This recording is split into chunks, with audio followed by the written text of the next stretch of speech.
Hello students, कैसे हो आप सब। उम्मीद है आप सब अच्छे होंगे और आपकी पढ़ाई भी अच्छी चल रही होगी।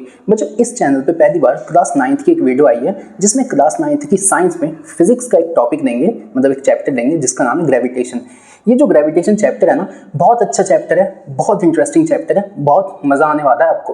ठीक है, तो कुर्सी की पेटियाँ बांध दीजिए, मौसम बदलने वाला है। ठीक है, तो ये पार्ट नंबर 1 है। ठीक है, chapter gravitation class 9th part 1। ठीक है, तो जो फर्स्ट टॉपिक है ना आपका इस चैप्टर का, उसका नाम है यूनिवर्सल लॉ ऑफ ग्रेविटेशन। होता क्या है बच्चों, तो इसको समझाने के लिए कुछ बातें समझाता हूँ। मैं कहता हूँ यहाँ पे एक सर्कल है और यहाँ पे एक सर्कल है। ठीक है, इस सर्कल को मैं कहता हूँ बॉडी नंबर 1, इसको मैं कहता हूँ बॉडी नंबर 2। ठीक है, अब मैं कहता हूँ अगर ये सर्कल है तो ये हो गया इसका सेंटर और ये हो गया इसका सेंटर। ठीक है, अब मैं कहता हूँ बच्चों जरा ध्यान से देखो, ये जो बॉडी 1 है ना, तो मैं कहता हूँ इसका कुछ मास भी होगा, तो मैं कहता हूँ मास ऑफ बॉडी 1, इसको मैं दिखाता हूँ m1 से, मास ऑफ बॉडी 1। अब वैसे ही मास ऑफ बॉडी 2, इसको मैं दिखाता हूँ m2 से। ठीक है, अब मैं कहता हूँ इसका मास है m1, इसका मास है m1 और इसका मास कितना है m2। अब मैं कहता हूँ इस बॉडी के सेंटर से इस दूसरे बॉडी के सेंटर की ये जो बीच की दूरी है ना, इस दूरी को मैंने बोला r। तो distance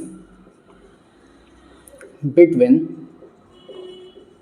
centres of m1 and m2, उसको मैंने क्या बोला r। ठीक है, अब देखो मैंने बोला m1 जो है, m1 वो फर्स्ट बॉडी का मास, m2 सेकंड बॉडी का मास, और इन दोनों के सेंटर की बीच की दूरी क्या हो गई r। ठीक है, अब बच्चों देखो यूनिवर्सल लॉ ऑफ ग्रेविटेशन कहता है कि अगर दो बॉडीज है जिसका मास है m1 और m2, जिनके सेंटर की बीच की दूरी है r, तो इन दो बॉडीज में ना एक फोर्स लगेगी और वो जो फोर्स होगी ना वो हमेशा अट्रैक्शन की फोर्स होगी। देखो अगर दो चीजें अट्रैक्ट हो रही है तो पास आएगी और रिपेल हो रही है तो दूर जाएगी। तो यहाँ पे ना जब ऐसा होता है तो यहाँ पे लगती है एक फोर्स, और वो जो फोर्स है उसके बारे में बताया गया है कि वो फोर्स है अट्रैक्टिव फोर्स।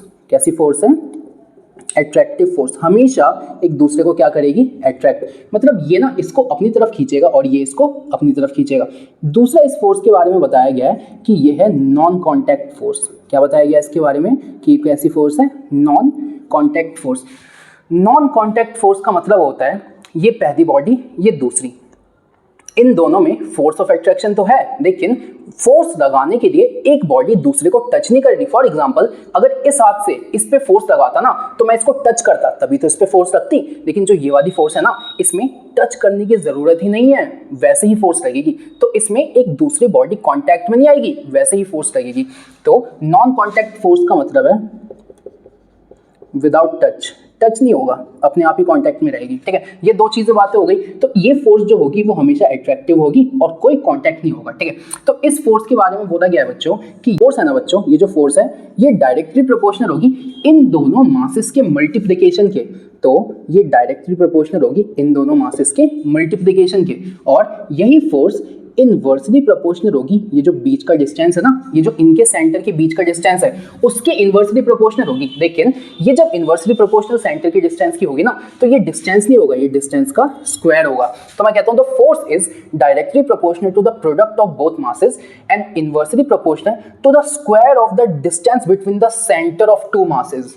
ठीक है, अब मैं कहता हूँ इन दोनों को ना कंबाइन करके दिखता हूँ। तो मैंने क्या बोला, जो फोर्स है वो डायरेक्टली प्रोपोर्शनल है m1 m2 के, और नीचे क्या आ गया? r स्क्वायर आ गया। अब इसके आगे देखना, इसके आगे अब बच्चों फिजिक्स में हमेशा याद रखना, जब प्रोपोर्शनल हटता है ना तो इक्वल टू आता है, और इक्वल टू के साथ एक कांस्टेंट नंबर आता है। कांस्टेंट मतलब जिसकी वैल्यू फिक्स है। तो मैं कहता हूँ इसको हटा के मैंने क्या लगा दिया? Equal to. तो यहाँ पे क्या है? m1 m2, और यहाँ पे क्या आ गया? r square. अब यहाँ पे कांस्टेंट आता है, यहाँ पे क्या आता है? कांस्टेंट, और ये जो कांस्टेंट है ना इसको मैं g से दिखाता हूँ। किससे दिखाता हूँ? g से। इस g को मैं कहता हूँ यूनिवर्सल ग्रेविटेशनल कांस्टेंट। इस g को मैं क्या बोलता हूँ? Universal gravitational constant. और ये जो g है ना, इसकी जो वैल्यू होती है वो हमेशा फिक्स होती है। g की एग्जैक्ट वैल्यू होती है 6.67 इंटू 10 की पावर -11 न्यूटन मीटर स्क्वायर पर केजी स्क्वायर। लेकिन आपकी एनसीईआरटी में 6.67 की जगह लिखा हुआ है 6.7 इंटू 10 की पावर -11 न्यूटन मीटर स्क्वायर पर kg²। ठीक है, तो बच्चों वापस सुनना क्या क्या किया हमने कहा दो बॉडीज है, एक है बॉडी 1 एक है बॉडी 2। बॉडी 1 का मास m1, बॉडी 2 का मास m2, इन दोनों के सेंटर की दूरी r। तो जो फोर्स होगी वो अट्रैक्टिव होगी, एक दूसरे को अट्रैक्ट करेगी। फोर्स होगी वो नॉन कॉन्टैक्ट होगी, एक दूसरे के कॉन्टैक्ट में टच में नहीं आएगी। जो फोर्स है वो दोनों के मास के प्रोडक्ट के डायरेक्टली प्रोपोर्शनल है और उसके जो बीच का जो ये जो डिस्टेंस है ना उसके स्क्वायर के इनवर्सली प्रोपोर्शनल है। ठीक है, तो इसको साथ में दिखा तो m1 m2 ऊपर आ गया, r² कहाँ आ गया नीचे। इक्वल प्रोपोर्शनल हटाया तो इक्वल टू आया, इक्वल टू के साथ एक कांस्टेंट आया, उस कांस्टेंट का नाम है g, यूनिवर्सल ग्रेविटेशनल कांस्टेंट। क्योंकि कांस्टेंट है तो इसकी वैल्यू हमेशा फिक्स होगी। कितनी होगी? तो असलियत वैल्यू होती है 6.67 × 10⁻⁻11 न्यूटन मीटर स्क्वायर पर kg², लेकिन अपनी बुक में दिया हुआ है 6.7 × 10⁻⁻11 न्यूटन मीटर स्क्वायर पर kg²। तो आप इस वाली को यूज कर सकते हो। ठीक है, फटाफट इसे नोट करो, आगे चलते हैं। ठीक है, अच्छा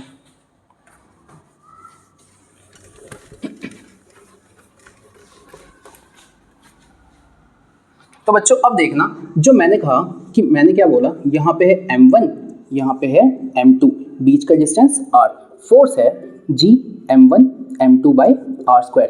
जहाँ पे जो g है वो है यूनिवर्सल ग्रेविटेशनल कांस्टेंट।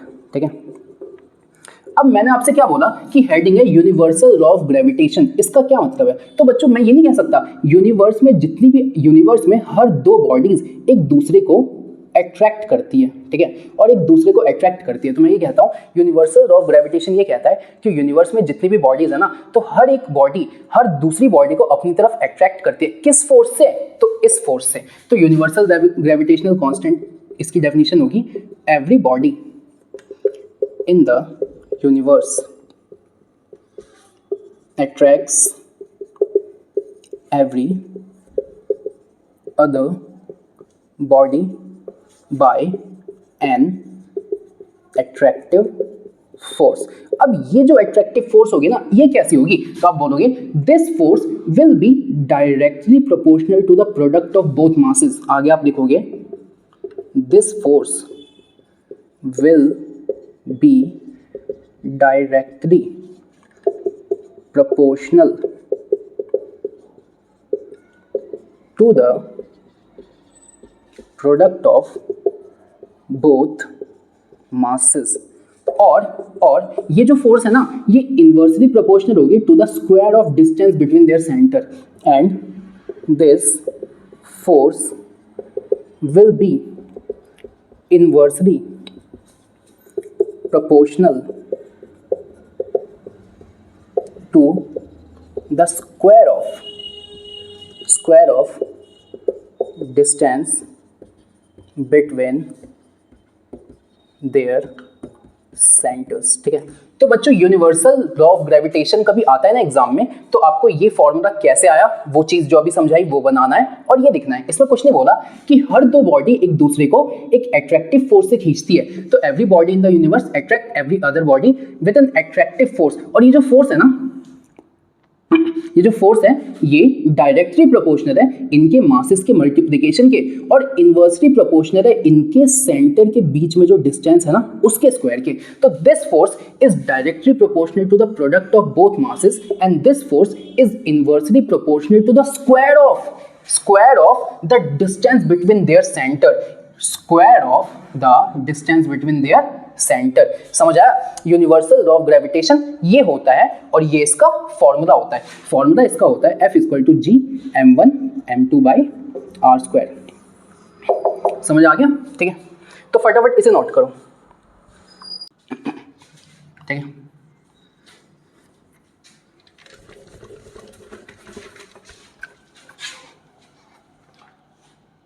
अब बच्चों देखना इसके आगे क्या है। इसके आगे मैंने आपको क्या बताया, जो F है वो क्या है, G m1 m2 by r²। तो मुझे एक बात बताओ, जो F है वो क्या है, फोर्स, और जो फोर्स की SI यूनिट होती है वो क्या होती है, न्यूटन। क्या होती है, न्यूटन। अच्छा, अब मैं कहता हूँ m1 और m2 ये मास है, और जो मास की SI यूनिट होती है बच्चों वो होती है kg, किलोग्राम। ये r एक तरह की क्या है, डिस्टेंस, और जो डिस्टेंस की SI यूनिट होती है वो क्या होती है, मीटर्स। ठीक है, अब यहाँ रखते हैं, तो F = G m1 m2 by R square. Force की यूनिट क्या होती है? न्यूटन। जी की पता नहीं। पहले वाले मास की यूनिट केजी, दूसरे वाले मास की यूनिट केजी, आर की यूनिट मीटर, और मीटर का क्या करना है? स्क्वायर। अब मुझे ना यहाँ से जी की यूनिट चाहिए, तो बाकी सबको यहाँ भेजो, ये डिवाइड में इधर जाके मल्टीप्लाई में, और ये दोनों मल्टीप्लाई में, तो यहाँ पे आके डिवाइड में। तो यहाँ से किसकी वैल्यू आ गई है? जी की। तो मैं कहता हूँ जी की वैल्यू आई कितनी? तो बच्चों जी की वैल्यू आती है न्यूटन, और न्यूटन के साथ में क्या लिखा हुआ है? मीटर स्क्वायर, और नीचे केजी 2 बार है, तो क्या हो गया? KG square. तो बच्चों क्वेश्चन आता है कि मैंने जस्ट अभी आपको थोड़ी देर पहले बताई थी, जी होता है 6.7 × 10⁻11 newton metre square by KG square. तो आपका क्वेश्चन आना चाहिए, जो जी है ना भैया, इसकी वैल्यू तो फिक्स है क्योंकि ये कांस्टेंट है, लेकिन इसकी यूनिट कहाँ से आई? तो देखो इसकी यूनिट यहाँ से आई। समझ आ गया? दोबारा सुनो। फोर्स की यूनिट होती है न्यूटन, जी की मुझे निकालनी थी, पहले वाले मास की केजी, दूसरे वाले मास की केजी, आर की यूनिट होती है मीटर, सबको यहाँ भेजा, जी की यूनिट आ गई न्यूटन मीटर स्क्वायर पर केजी स्क्वायर। तो यहाँ से मैंने क्या निकाल दिया? एसआई यूनिट ऑफ जी। क्या आपको ये वाली बात समझ में आ गई? फटाफट इसे नोट करो, आगे चलते हैं। अब आगे चलते हैं, आगे देखना। अभी मैंने आपको बताया कि ये जो यूनिवर्सल लॉ ऑफ ग्रेविटेशन होता है, इसमें ये बोला गया है कि दुनिया में जितनी भी चीज़ है ना, हर एक चीज़ दूसरी चीज़ को अट्रैक्ट करती है एक एट्रैक्टिव फोर्स से, जो कि होता है जी m1 m2 by R square. जहाँ जी होता है वो होता है यूनिवर्सल ग्रेविटेशनल कांस्टेंट, जिसकी वैल्यू 6.7 × 10⁻11 न्यूटन मीटर स्क्वायर पर केजी स्क्वायर है।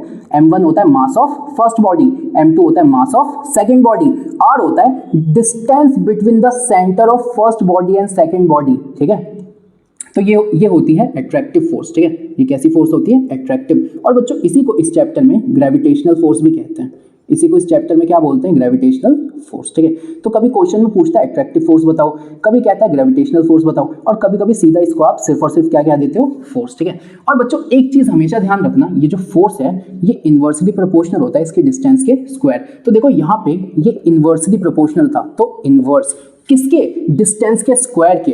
तो बच्चों जब कुछ ऐसा होता है ना कि एक क्वांटिटी दूसरी क्वांटिटी के स्क्वायर के इनवर्सली प्रोपोर्शनल होती है ना, तो मैं उसको कहता हूं यहाँ पे ना इनवर्स स्क्वायर लॉ लगता है। ठीक है, बस ऐसी एमसीक्यू क्वेश्चन आ जाते हैं, इसलिए बता दिया। आगे सुनना। अब मैं कहता हूं बच्चों कि ये जो यूनिवर्सल लॉ ऑफ ग्रेविटेशन यानी जो ये वाला फोर्स है ना, इसकी इंपॉर्टेंस क्या है? ये जरूरत क्यों है? तो मेरे को एक बात बताओ, इसका ना फर्स्ट इंपॉर्टेंस है, इसका फर्स्ट इंपॉर्टेंस ये है बच्चों कि यही वो फोर्स है जो कि हमें अर्थ से बांध के रखता है। Force that binds us to earth. मेरे को एक बात बताओ, मैं धरती पे खड़ा हूं, कैसे खड़ा हूं? तो मैंने कहा मेरा जो मास है ना, सुनना यहाँ देखो, मैंने कहा ये अर्थ है, यहाँ पे तुम खड़े हो। ठीक है दर्श ये तुम हो। ठीक है, तो यहाँ पे है दर्श, एक स्टूडेंट है मेरा, यहाँ पे है दर्श, और ये है क्या? अर्थ। अब मेरी बात सुनो, ये जो दर्श है ये एक अर्थ पे खड़ा है, तो मैंने कहा दर्श का मास हो गया m1 और अर्थ का मास क्या हो गया? m2। अब मैंने कहा हर दो बॉडी जिसका मास m1 और m2 है, इनके बीच में एक एट्रैक्टिव फोर्स नहीं रखता, तो अर्थ इसको अपनी तरफ नहीं खींच रही। अगर अर्थ इसको अपनी तरफ अट्रैक्ट करती है तभी तो मैं अर्थ पे खड़ा हूं। समझ आया? तो यूनिवर्सल लॉ ऑफ ग्रेविटेशन की वजह से हम अर्थ पे खड़े हो पाते हैं। ठीक है, और यूनिवर्सल लॉ ऑफ ग्रेविटेशन ही होता है ना force by which earth attracts, force by which earth attracts. Earth हमें जिस ग्रेविटेशनल फोर्स से अपनी तरफ खींचती है ना, उसी फोर्स को बच्चों हम लोग कहते हैं कि उतना ही है मेरा वेट, उतना ही मेरा क्या है? वेट। तो मैं कहता हूं अर्थ जितनी ग्रेविटेशनल फोर्स से मुझे अपनी तरफ खींचती है ना, उतना ही मेरा वेट है। समझ रहे हो आप? तो अर्थ किसी को ज्यादा ग्रेविटेशनल फोर्स से खींचती है तो उसका वेट ज्यादा है, किसी को कम ग्रेविटेशनल फोर्स से खींचती है तो उसका वजन कम है। ऐसा क्यों होता है? वो मास पे डिपेंड करता है। आगे देखेंगे। थर्ड पॉइंट देखो, पहला, दूसरा, तीसरा पॉइंट देखो बच्चों। क्या होता है ना, जैसे मान लो ये आपका क्या है? ये आपका अर्थ है। ठीक है, अब अर्थ के पास यहाँ पे ये मून है, यहाँ पे ये क्या है? मून। अर्थ के पास यहाँ पे ये सैटेलाइट है, यहाँ पे क्या हो गए? सैटेलाइट। अब मैंने कहा ये बताओ, ये जो मून है ये सीधा क्यों नहीं चला जाता? गोल गोल क्यों घूमता है? सैटेलाइट सीधा क्यों नहीं चला जाता? गोल गोल क्यों घूमता है? ऐसा होता है कि मून ना जाना तो सीधा ही चाहता है, लेकिन अर्थ, अब देखो मून का मास हो गया m1, अर्थ का मास हो गया m2। जहां पे दो मास होता है वहां पे फोर्स ऑफ अट्रैक्शन लगता है क्या? ये वाला। तो अर्थ ना इसको अपनी तरफ खींचता है। अब मून कहता है कि जाना तो इधर है, अर्थ कहता है भाई इधर आ जा। मून कहता है ना इधर जाऊंगा ना इधर जाऊंगा, मून ऐसे चला जाता है। समझे। फिलहाल के ना देखो असलियत में जब आप 11th में जाओगे ना तो आप कहोगे ये एक फोर्स है, ये एक फोर्स है। अब जो नेट फोर्स होता है ना वो होता है इनका वेक्टर सम, वो इनका क्या होता है, वेक्टर सम। क्योंकि उसकी बात मैं यहाँ पे नहीं कर सकता, तो बस आप इतना समझो कि एक फोर्स इधर रखती है, एक इधर रखती है। जो सेंटर की तरफ रखती है उसे मैं सेंट्रीपिटल फोर्स कहता हूँ, सेंट्रीपिटल फोर्स। क्यों? क्योंकि वो सेंटर की तरफ रखती है। और ये दूसरी फोर्स है इधर, तो ये जो है ना, ये जो इधर है ये है रिजल्ट, मतलब ना इधर जाना है ना इधर जाना है। मेरे को एक इधर कह रहा है, एक इधर कह रहा है, मैंने कहा इधर भी नहीं जाऊंगा, मैं ऐसे चल जाऊंगा, समझे आप। तो यही बात हो गई, यही बात हो गई यहाँ पे। तो मैं ये बोलूंगा ये जो आपका मून है और ये जो आपके सैटेलाइट है, इन सब का जो रास्ता है ना उस रास्ते को मैं कहता हूँ ट्रेजेक्ट्री। तो ये सब कौन डिसाइड करता है? Universal law of gravitation. तो जो ये वाला पॉइंट है, क्या मैं उसको कुछ ऐसे लिख सकता था? डिसाइड्स ट्रेजेक्ट्री, यानी जो रास्ता है ऑफ मून और सैटेलाइट अराउंड अर्थ, ऐसा कह दिया। अच्छा चौथा पॉइंट देखो, चौथा पॉइंट देखो। मैंने कहा ये बताओ बच्चों, आपको पता है जैसे मैंने कहा ये अर्थ है, ये आपका क्या है, अर्थ। तो अर्थ पे यहाँ पे ओशन है, ओशन में क्या है, वाटर। अब मैं कहता हूँ यहाँ पे है सन और यहाँ पे है मून, ठीक है। अब मैं कहता हूँ जो ओशन है ना, ओशन उसका मास हो गया m1, सन का मास हो गया m2। अब ये बताओ जहाँ पे दो मास आते हैं वहाँ पे फोर्स ऑफ एट्रैक्शन आता है, तो सन इसको अपनी तरफ नहीं खींचेगा, है ना। अब मैं कहता हूँ इसका मास हो गया m1, मून का मास हो गया m2, तो मून इसको अपनी तरफ नहीं खींचेगा इस फोर्स के हिसाब से। तो मैं कहता हूँ कभी कभी आप देखते हो जो ओशन का लेवल बढ़ जाता है, घट जाता है, जो टाइड्स वगैरह आ जाती है, increase and decrease of ocean level is due to the gravitational force of sun and moon, समझे। तो जहां पे आप ये देखते हो increase and decrease in ocean level is due to gravitational, और अच्छा ग्रेविटेशन को ही क्या बोला, attraction, force of moon and sun. क्या आपको ये सारी बातें समझ में आई? तो क्वेश्चन आता है यूनिवर्सल लॉ ऑफ ग्रेविटेशन, यानी जो ये जो अट्रैक्टिव फोर्स है इसका इस दुनिया में यूज क्या है? तो भाई फिजिक्स है ना, फिजिक्स का ही यूज है दुनिया में, समझ रहे हो। तो पहला यूज तो ये है कि यही वो फोर्स है जो हमें अर्थ की तरफ बाइंड करके रखती है, नहीं तो हम हवा में उड़ जाते। दूसरा, अर्थ हमें जितनी ग्रेविटेशनल फोर्स से अपनी तरफ खींचती है उतना ही हमारा वेट होता है। बात समझ आई? और जो ये जो क्वेश्चन है ना बच्चों, ये आपकी बैक एक्सरसाइज का क्वेश्चन नंबर 9 है, उसमें यही पूछा था। तीसरा, जो ये जो मून और सैटेलाइट होते हैं ना जो अर्थ के अराउंड घूमते हैं, इनकी ट्रेजेक्ट्री कौन डिसाइड करता है? ये फोर्स। चौथा, ये जो ओशन के लेवल में बढ़ना और घटना होता है ना, क्यों होता है? ये होता है gravitational force of moon and sun की वजह से। और एक पांचवा सुनो, पांचवा क्या होता है कि जितने भी प्लैनेट्स हैं, देखो ये सन है आपका, ये क्या है आपका सन, और यहाँ पे क्या है प्लैनेट्स। तो प्लैनेट्स ऐसे घूमते हैं। अब वही बात, सन इसको अपनी तरफ खींच रहा है, प्लैनेट इधर जाना चाहता है तो ये ऐसे चला जाता है। तो जितने भी प्लैनेट्स है ना जो सोलर सिस्टम में अपने रास्ते में घूमे जा रहे हैं वो इस फोर्स की वजह से घूम पा रहे हैं। तो ये नहीं बोलूंगा, decides the trajectory of planets around sun, sun के around sun in solar system. समझ आया क्या आपको? तो ये जो है ना बच्चों, ये यूनिवर्सल लॉ ऑफ ग्रेविटेशन के क्या यूज है लाइफ में? ये इतने सारे यूज हैं। और ये जो है ना, ये मैं क्यों बता रहा हूं, क्योंकि आपकी जो बुक है ना, जो नई एनसीईआरटी है, उसके बैक एक्सरसाइज का क्वेश्चन नंबर 7 था ये, समझे आप। और जो ये वाला क्वेश्चन है ना कि जितनी फोर्स से अर्थ हमें अट्रैक्ट करती है उसी को मैं वेट कहता हूं, ये क्वेश्चन नंबर 9 था बैक एक्सरसाइज का, ठीक है। इसे नोट करो, आगे चलते हैं। अब देखो मैंने आपको क्या क्या बता दिया। तो मैंने आपको ये बता दिया कि सबसे पहले यूनिवर्सल लॉ ऑफ ग्रेविटेशन जैसा कुछ होता है, हर एक बॉडी किसी दूसरी बॉडी को अट्रैक्ट करती है। इसका मास है m1, इसका मास है m2, तो इसके बीच के सेंटर का डिस्टेंस है r। तो मैं कहता हूँ हर एक बॉडी किसी दूसरी बॉडी को एक अट्रैक्टिव फोर्स से अट्रैक्ट करती है, जो कि एक दूसरे को टच करने की जरूरत नहीं है। तो फोर्स अट्रैक्टिव है, फोर्स नॉन कॉन्टैक्ट है। ये जो फोर्स होती है g m1 m2 by r²। जहाँ पे जो g होता है उसको मैं कहता हूँ यूनिवर्सल ग्रेविटेशनल कांस्टेंट, जिसकी value 6.7 × 10⁻11 newton metre square by kg square. अच्छा, फिर मैं कहता हूँ यूनिवर्सल लॉ ऑफ ग्रेविटेशनल के ना कुछ इंपॉर्टेंस थे, ठीक है। जैसे ये वो फोर्स है जिसने हमें अर्थ से बाइंड कर रखा है, ये वो फोर्स है जिसने ट्रेजेक्ट्री डिसाइड करी है, ये वो फोर्स है जिसने ओशन का लेवल कंट्रोल किया है, ये वो फोर्स है जिसकी वजह से वेट लगता है, ये वो फोर्स है जिसकी वजह से जितने भी प्लैनेट्स है ना वो सोलर सिस्टम में आराम से घूम पा रहे हैं। तो ये सब पढ़ा है हमने, ठीक है। अब मैं कहता हूँ ये वाला जो फॉर्मूला है ना, यानी जो यूनिवर्सल लॉ ऑफ ग्रेविटेशन है, इस पे न्यूमेरिकल्स कैसे आते हैं, तो ये आपके ये ना 9th के एग्जाम्स में बहुत कॉमन क्वेश्चन है ये वाला, ये करो। इसके बाद 3 क्वेश्चंस और करेंगे जो कि आपके एनसीईआरटी के ही होंगे इस फॉर्मूले पे, ठीक है। तो ये जितने भी क्वेश्चंस है ना ये लॉ ऑफ ग्रेविटेशन यानी इस वाले फॉर्मूले पे हैं। चलो आओ करते हैं, शुरू करते हैं। अब बच्चों देखो, जिस बच्चे को न्यूमेरिकल नहीं आता ना, सबसे पहले तो आपने घबराना नहीं है, ठीक है। सबसे पहले आपको करना क्या है, मेरे साथ क्वेश्चन को पढ़ते जाओ, मेरे साथ क्वेश्चन को समझते जाओ, मेरे साथ क्वेश्चन को सॉल्व करते जाओ, ठीक है। और जब ये वीडियो खत्म होगी ना तो मैं आपको वादा करता हूँ आपके अंदर एक कॉन्फिडेंस होगा कि हाँ भाई मैंने कुछ सीखा है, ठीक है।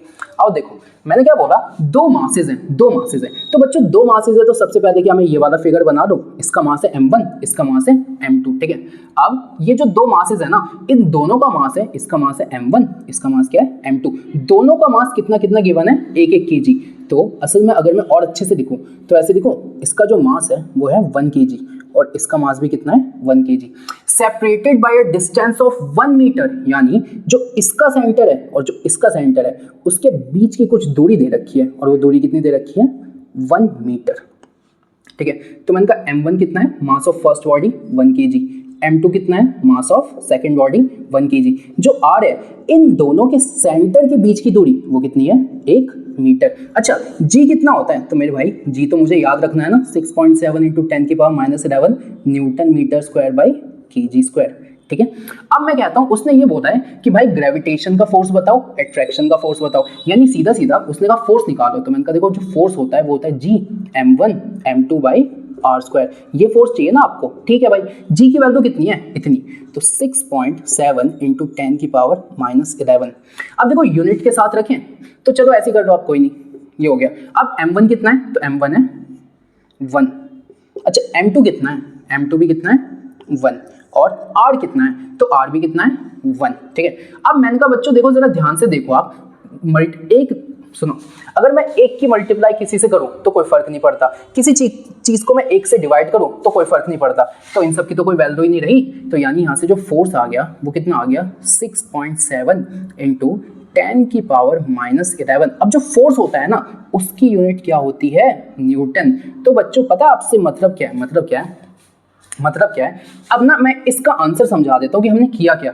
तो हमने कहा कि 2 बॉडीज थी, इसका मास है 1 kg, इसका भी मास है 1 kg, इसके और इसके सेंटर के बीच की दूरी भी है 1 मीटर। अगर ऐसा केस है तो 2 बॉडीज जिसका मास 1-1 किलो है और एक सेंटर 1 मीटर की दूरी पे ये दोनों हैं, तो इन दोनों के बीच में जो फोर्स ऑफ ग्रेविटेशन या जो फोर्स ऑफ अट्रैक्शन जो लग रहा होगा ना, वो कितना लग रहा होगा, तो वो लग रहा होगा 6.7 × 10⁻11 न्यूटन। इसका मतलब अगर ये दोनों 1-1 किलो के होते और बीच में 1 मीटर का डिस्टेंस होता, तो इन दोनों के ऊपर जो अट्रैक्टिव फोर्स लगती ना, वो लगती 6.7 × 10⁻11 न्यूटन। समझ आया आपको, ये था क्वेश्चन। फटाफट इसे नोट करो, नेक्स्ट पे चलते हैं। अब देखो, यूनिवर्सल लॉ ऑफ ग्रेविटेशन पे और न्यूमेरिकल्स करेंगे। देखो आपकी एनसीईआरटी है ना, जो नई एनसीईआरटी, उसकी बैक एक्सरसाइज का क्वेश्चन नंबर 1 है, ये ऐसी होगा। जरा ध्यान से देखो क्या पूछा है, आपसे बोला है how does the force of gravitation between the 2 objects change when the distance between them is reduced to half। मतलब आपसे क्या बोला है, जरा ध्यान से समझना। आपसे ये बोला है कि 2 केस हैं, एक है केस नंबर 1 और एक है केस नंबर 2। ध्यान से समझना, बहुत आसान क्वेश्चन है। सबसे पहले तो आप ये बना लो, मैंने कहा ये है m1, ये है m2, ये कितना है m1, ये कितना है m2, इसके सेंटर के बीच की दूरी कितनी है भाई, तो सेंटर के बीच की दूरी है r। तो यहाँ पे फोर्स कितना होता, तो मैं कहता केस 1 है ना, तो यहाँ पे जो फोर्स होता वो भी कितना होता, F1, वो होता g। भाई एक बात बताओ, चाहे केस 1 हो चाहे केस 1000वां हो, g की वैल्यू में कुछ फर्क आता है नहीं। तो g को g1 के साथ मत लिख देना, ठीक है। g ना हमेशा g ही लिखा जाएगा, क्यों, क्योंकि कांस्टेंट है। g × m1 × m2 upon r, और r का क्या करना है, स्क्वायर। तो F1 है g m1 m2 by r square, ये क्या हो गई इक्वेशन नंबर 1। अब जरा ध्यान से देखना अब क्या हुआ। अब देखो उसने बोला कि पहले ना सब कुछ अच्छा चल रहा था, सब चंगा सी, सब बढ़िया चल रहा था। अब क्या हुआ, हमने क्या किया ना, हमारे अंदर कुछ हुआ है ना, और वो क्या हुआ कि हमने कहा भाई देखो ना, पहले ये दो ऑब्जेक्ट्स थे और ये 1 मीटर की दूरी पे थे। अब मेरा मन नहीं लगा, मैंने कहा ऐसा करता हूँ, मैं इनको पास ले आता हूँ। तो ना 1 मीटर से मैं इसको आधे मीटर पे ले आया। तो क्या मैंने इसके बीच की डिस्टेंस को हाफ कर दिया। तो जरा ध्यान से देखो, उसने भी तो ये बोला है कि उनके बीच का जो डिस्टेंस है ना उसको हाफ कर दो। तो मैंने कहा इस केस में क्या हुआ, ये है आपका m1, ये क्या हो गया आपका m2, और इनके बीच का जो भी डिस्टेंस है ना वो पहले वाले का हाफ था। तो अगर पहले r था तो अब जो ये वाला डिस्टेंस हो गया वो क्या r/2 हो गया क्या। ध्यान से समझो, मैंने कहा अगर पहले डिस्टेंस r था तो अब कितना हो गया r/2। अगर पहले डिस्टेंस 2 मीटर था तो अब कितना रह गया 1 मीटर। सिंपल सी बात है, आधा कर दिया ना। तो मैंने कहा अब नई फोर्स क्या होगी, तो मैंने कहा यहाँ पे जो नई फोर्स है ना उसको मैं F न्यू से भी दिखा सकता हूँ, है ना, F डैश से भी दिखा सकता हूँ। ये कितनी होगी G, भाई G में कभी नहीं छेड़ना, G इंटू m1। क्या मास 1 बदला है। तो मेरी बात सुनो, इस पूरे क्वेश्चन में तुम्हें यही तो बोला कि डिस्टेंस आधी कर दी। क्या डिस्टेंस के अलावा तुमसे कुछ बोला कि मास छेड़ा है, नहीं ना। तो जिसको बोला है सिर्फ उसको रखना है, बाकी किसी को नहीं छेड़ना। तो मैंने कहा m1 को m1 ही रहने दो, m2 को m2 ही रहने दो, और यहाँ पे जो r आता, बच्चों ये बताओ यहाँ पे तो r आ गया लेकिन यहाँ पे r/2 आएगा ना। सिंपल सी बात है, डिस्टेंस आधी हो गई तो r की जगह क्या लिख दिया r/2, और मुझे पता है नीचे जो भी होता है उसका क्या होना है स्क्वायर, तो इसका भी क्या होना है स्क्वायर। तो मैं कहता हूँ g m1 m2। अब देखो ना, जब r का स्क्वायर होगा तो r स्क्वायर, और जब 2 का स्क्वायर होगा तो 4। सिंपल सी बात है। अब आपको पता है ये जो 4 है ये कहाँ चला जाएगा ऊपर, तो इसको मैं ज्यादा अच्छे से ऐसे लिखूं 4g m1 m2/r स्क्वायर। अब बच्चों जरा ध्यान से देखो, ये जो भी चीज है इसको मैंने क्या बोल दिया इक्वेशन नंबर 1। जरा ध्यान से देखो, g m1 m2/r स्क्वायर जो था, ये जो g m1 m2/r स्क्वायर था, इसकी वैल्यू कितनी है f1, कितनी है इसकी वैल्यू f1। और यहाँ पे आपको g m1 m2/r स्क्वायर दिख रहा है क्या। तो मैंने कहा जो नया वाला फोर्स है वो कितना है 4g m1 m2/r स्क्वायर, है ना। इसके बाद ठीक है। तो मैंने कहा ये बताओ, ये जो g m1 m2/r स्क्वायर था वो इक्वेशन नंबर 1 से क्या f1 के बराबर था। तो इसके आगे मैं लिखता फ्रॉम इक्वेशन नंबर 1। तो मैं ये लिख सकता हूँ जो नई वाली फोर्स है ना वो 4 टाइम्स है, और इस पूरे की जगह क्या मैं पुरानी वाली फोर्स रख सकता हूँ। तो यहाँ पे मैंने रख दिया f1, ठीक है। तो मैं कहता हूँ जो नई वाली फोर्स है ना वो पुरानी वाली फोर्स की 4 गुना है। तो मैं ये बोलूँगा new force is 4 times as compared to old force। बात समझी। इसका मतलब यह है बच्चों कि मैंने कहा पहले ना ये दोनों 1 मीटर की दूरी पर रखे थे तो इन पे 10 न्यूटन का फोर्स लग रहा है मान लो। अब क्या हुआ ना, अब जैसे ही मैंने इसके डिस्टेंस को आधा किया ना, अब इन पे 40 न्यूटन का फोर्स लग गया। अगर पहले F फोर्स लग रहा था तो उस फोर्स का 4 गुना हो गया। इसका मतलब जैसे मैंने डिस्टेंस को आधा किया फोर्स 4 गुना ज्यादा हो गया। तो इसका मतलब अगर कोई ऑब्जेक्ट्स पास आ रहे हैं ना तो उनका फोर्स बढ़ रहा है। अब अगर पास आने पे फोर्स बढ़ता है तो दूर जाने पे फोर्स घटेगा।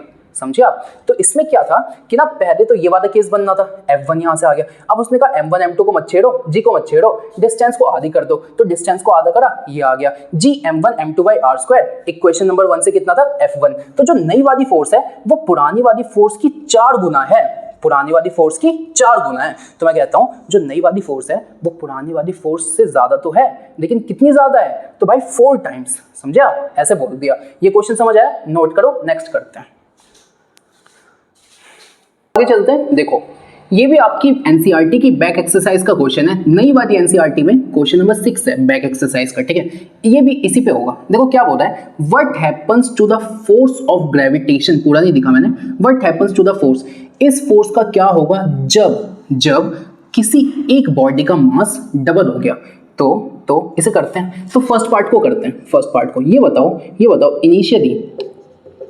इनिशियली जब मास चेंज होगा ना तो हमेशा 2 केस बनाया करो, एक होता है इनिशियली, एक क्या होता है फाइनली। फर्स्ट पार्ट को बता रहा हूं। तो इनिशियली क्या हुआ होगा, ये है m1, ये है m2, इनके बीच का डिस्टेंस ये है r। तो यहाँ पे Fi यानी इनिशियल फोर्स होगी G m1 m2/r स्क्वायर। यही होगी।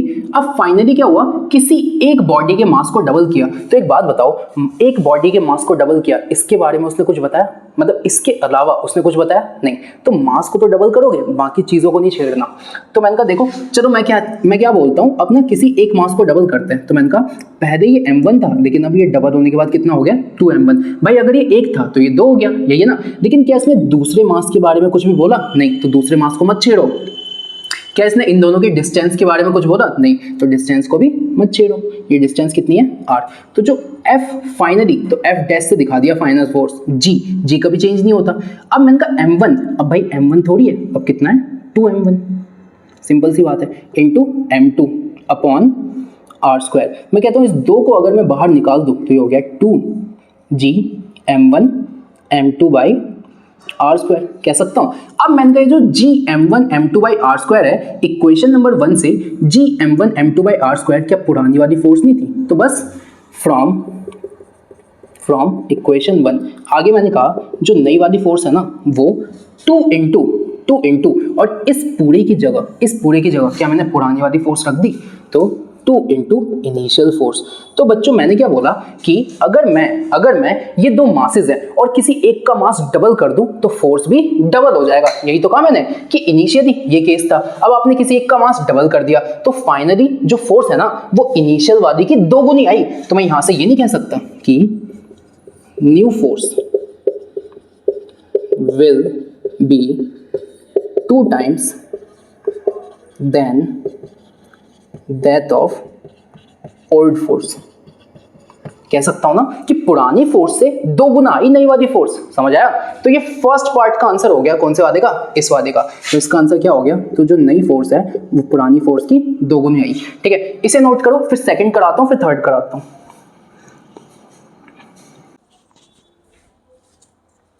ठीक है, चलो अब जरा देखो सेकंड पार्ट करते हैं। सेकंड पार्ट में क्या बोला आपसे, distance between the two masses is doubled and tripled. तो इसमें ना 2 केसेस बनाए गए, मतलब ये है A, ये है B। इसमें भी 2 केस बनाए गए और इसमें भी 2 केस बनाए गए।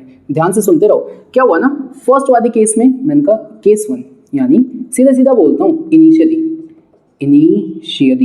इनिशियली सबसे पहले वही, ये था आपका m1, ये था आपका m2, इनके बीच की डिस्टेंस थी r। तो Fi initial force g m1 m2 by r² बना दिया। अब मैंने कहा फाइनली क्या हुआ, तो फाइनली कहाँ गया, तो जो डिस्टेंस है उसको क्या कर दिया, डबल। तो फाइनली जो डिस्टेंस है उसको क्या कर दिया, डबल कर दिया। तो इसका ये मतलब नहीं है ये है m1, भाई m1 m2 को नहीं छेड़ना, ये है m2, लेकिन जो बीच का डिस्टेंस है ना अब वो हो गया डबल। तो पहले अगर r था तो अब 2r है, पहले 1 था तो अब 2 है। तो फाइनल फोर्स हो गई g m1 m2 अपॉन, अब r की जगह 2r रखूंगा ना, सिंपल सी बात है 2r, और जो नीचे होता है उसका क्या करता हूँ मैं, स्क्वायर। अच्छा स्क्वायर का मतलब क्या है, इसी को कितनी बार लिखना है, 2 बार। अब मैंने कहा 2 यहाँ भी है 2 यहाँ भी है, तो जो नया वाला फोर्स है ना वो है 1/4, और यहाँ पे क्या आ गया g m1 m2 by r²। अब फिर से वही इक्वेशन नंबर 1 से अगर आप देखो तो g m1 m2 by r² तो पुरानी वाली फोर्स थी ना, तो यहाँ से मैं ये कह सकता हूँ कि जो नई वाली फोर्स है वो पुरानी वाली फोर्स की 4 टाइम्स कम आई है।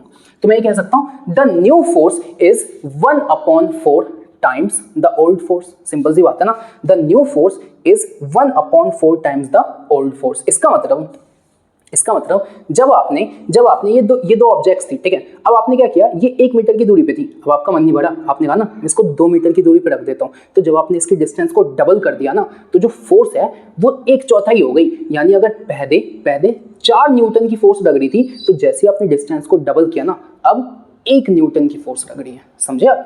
दोबारा सुनो क्या हुआ ना, डिस्टेंस को आपने डबल कर दिया, तो यहाँ पे m1 m2 तो छेड़ा नहीं, डिस्टेंस को आपने डबल कर दिया, जहाँ r था अब वहां रखा 2r, हो गया square, 4 bar g m1 m2 by r²। Case number 1 से ये वाला था। तो मैंने कहा जो नई वाली फोर्स है ना, वो पुरानी वाली के 4 गुना कम आई है ना भाई। जब मल्टीप्लाई होती है तो ज्यादा, डिवाइड होती है तो कम, सिंपल सी बात है। हो गया ये? चलो अब इसी में देखो ना, इसी में आपसे बोला है कि ना एक बार कहाँ गया है यार, देखो एक बार डिस्टेंस को डबल करना था, एक बार क्या करना था, ट्रिपल। ठीक है, तो ये तो डबल वाला केस हो गया। अब मैंने कहा अगर डिस्टेंस को ट्रिपल करना था तो इसी में देखना, ये जो क्वेश्चन नंबर बी है ना, इसमें दो क्वेश्चन पूछे थे। एक बार आप डिस्टेंस को डबल करो तो ऐसा आ गया, अब डिस्टेंस को ट्रिपल करूंगा तो इसी का बी पार्ट बता रहा हूँ इसी का। अब क्या हुआ, इसमें भी दो केस बनेंगे। तो इनिशियली क्या हुआ होगा, इनिशियली ये होगा m1, ये होगा m2, बीच का डिस्टेंस r, तो initial force g m1 m2 by R square, equation number 1। Finally अब क्या हो गया, तो यार ये बताओ, अब डिस्टेंस को आपने क्या कर दिया, ट्रिपल। फाइनली जो डिस्टेंस है उसको हमने क्या कर दिया, ट्रिपल कर दिया। तो मैंने कहा ये है आपका m1, ये है आपका m2, जो बीच की दूरी है ना वो हो गई 3r। भाई डिस्टेंस को 3 गुना कर दिया ना, तो जो नई वाली फोर्स है वो क्या आ गई, g m1 m2 upon r की जगह 3r, और 3r का स्क्वायर का मतलब कितनी बार लिखना है, 2 बार। अब देखो ना 3 3 = 9, तो यहाँ से आ गया 1/9, यहाँ क्या बचा, g m1 m2 by R square. अब बच्चों वही ये बताओ, ये g m1 m2 by R square equation number 1 से पुरानी वाली फोर्स थी ना, हाँ, तो मैंने लिखा जो नई वाली फोर्स है ना वो 1/9 टाइम्स है पुरानी वाली फोर्स की। कह सकता हूँ, तो यहाँ से मैं ये नहीं कह सकता the new force is 1/9 times the old force. लिख दो, new force is 1/9 times old force. अब बच्चों मेरी बात सुनो, जब डिवाइड में होता है तो चीजें घटती है, और जब मल्टीप्लाई में होता है तो चीजें बढ़ती है। तो मैंने कहा जब आपने डिस्टेंस बढ़ा दिया तो फोर्स घट गई, जब आपने डिस्टेंस बढ़ा दिया फोर्स घट गई। इससे क्या पता चलता है, डिस्टेंस बढ़ाओगे फोर्स घट जाएगी, और डिस्टेंस घटाओगे फोर्स बढ़ जाएगी। ठीक है, तो ये सेकंड पार्ट था जिसमें दो पूछे थे। ये जो सेकंड पार्ट है ना, इसमें दो पूछे थे। इसमें कहा था कि एक बार ना डिस्टेंस को डबल कर दो तो ये आंसर है, एक बार डिस्टेंस को ट्रिपल कर दो तो ये आंसर है। तो ये भी हो गया सॉल्व। अब इस वाले को करेंगे फटाफट, इसे नोट करो, ये सेकंड का आंसर है, ये भी और ये भी हो गया। चलो ठीक है, अब थर्ड वाले को देखते हैं। और टाइम चाहिए तो वीडियो पॉज कर देना, ठीक है। चलो भाई, एक हमारी मैम थी स्कूल में, कहती थी चलिए जी चलिए। उनको कोई मैडम तो बुलाता नहीं था, खुद ही मैडम करती रहती थी। ऐसे भी टीचर होते हैं एक से एक। चलो आ जाओ, अब थर्ड पार्ट को करते हैं। थर्ड पार्ट में क्या बोला है, दोनों ऑब्जेक्ट के मास को क्या कर दिया, डबल। तो भाई वही पहले मैंने कहा इनिशियली क्या हुआ, ये था आपका m1, ये था आपका m2, बीच में distance r। Initial force g m1 m2 by R square, ये हो गया इक्वेशन नंबर 1। फाइनली क्या हुआ, फाइनली यहाँ बताओ, फाइनली यहाँ बता रहा हूँ, ठीक है। इसके बाद फाइनल वाला केस यहाँ, ठीक है। थोड़ी सी जगह की दिक्कत है अपने पास, कोई नहीं। अब फाइनली क्या हुआ, फाइनली दोनों के मास को डबल कर दिया। Finally mass of both objects को क्या कर दिया, डबल कर दिया। इसका मतलब ये m1 था, ये m2 था, ये m1 था, ये m2 था। अब दोनों के मास को डबल कर दिया, तो ये m1 था, ये हो गया 2m1, ये m2 था, ये हो गया 2m2। क्या तुम्हें डिस्टेंस की बात करी, नहीं, तो डिस्टेंस कितना ही होगा, r, क्योंकि डिस्टेंस को तो छेड़ा ही नहीं। तो नई वाली फोर्स कितनी निकलेगी, नई वाली, तो जो नई वाली फोर्स होगी g m1 m2 by R square. अब देखो इसके आगे, देखो इसके, तो जो नई वाली फोर्स है g तो g है, m1 कितना है, तो m1 नहीं रखूंगा, क्या रखूंगा, 2m1। m2 कितना है, m2 नहीं रखूंगा, अब कितना रखूंगा, 2m2, और r को तो r ही रखूंगा। अब देखो यहाँ पे भी 2 है, यहाँ पे भी 2 है, तो 2 2 जा क्या हो गया 4, अंदर क्या बचा g m1 m2 by R square. और ये बताओ, ये जो g m1 m2 by R square, तब तो तुम्हें पता चल गया ये किसके बराबर है, इसके। एक टीचर थे हमारे बहुत 6th में, वो कहते थे अब तो तुम ट्रिक जान गए, अब तो तुम कर ही ना लोगे, ऐसे सर थे, ठीक है। तो वही, अब तो तुम ट्रिक जान गए, अब तो कर ही ना लोगे, अब तो तुम ट्रिक जान गए ना, ये ट्रिक है। तो मैंने कहा जो नई वाली फोर्स है वो 4 टाइम्स है किसके, g m1 m2 by R square के, और ये जो g m1 m2 by R square है ना, ये तो पुरानी वाली फोर्स है। तो मैं यहाँ से लिखता हूँ फ्रॉम इक्वेशन 1, जो नई वाली फोर्स है ना वो पुरानी वाली फोर्स के 4 गुना है। अब मेरे को एक बात बताओ, जब मल्टीप्लाई में होता है तो फोर्स बढ़ जाता है, और डिवाइड में होता है तो घट जाता है। तो यहाँ पे मैं ये नहीं लिख सकता new force is 4 times that of old force। क्या मैं ऐसा कह सकता हूँ? समझ आया आपको? समझ आया? तो बच्चों मैं साइड हो जाऊंगा, इसे नोट कर लेना और यहाँ पे इस वीडियो को मैं खत्म करूंगा, ठीक है। इसका पार्ट 2 बहुत ही जल्दी आएगा।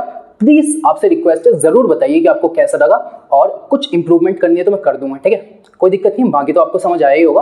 पढ़ाई करते रहिए, ऑल द वेरी बेस्ट। बहुत जल्दी इसका मैं पार्ट 2 लाऊंगा और टेंशन मत लो, लेके ही आऊंगा, है ना। ऐसा नहीं है कि नहीं लेके आऊंगा, इसका पार्ट 2 भी लाऊंगा। चलो ठीक है, पढ़ाई करते रहो, चिल रहो, मौज करो और पढ़ो, ठीक है। मिलते हैं नेक्स्ट वीडियो में। All the very best.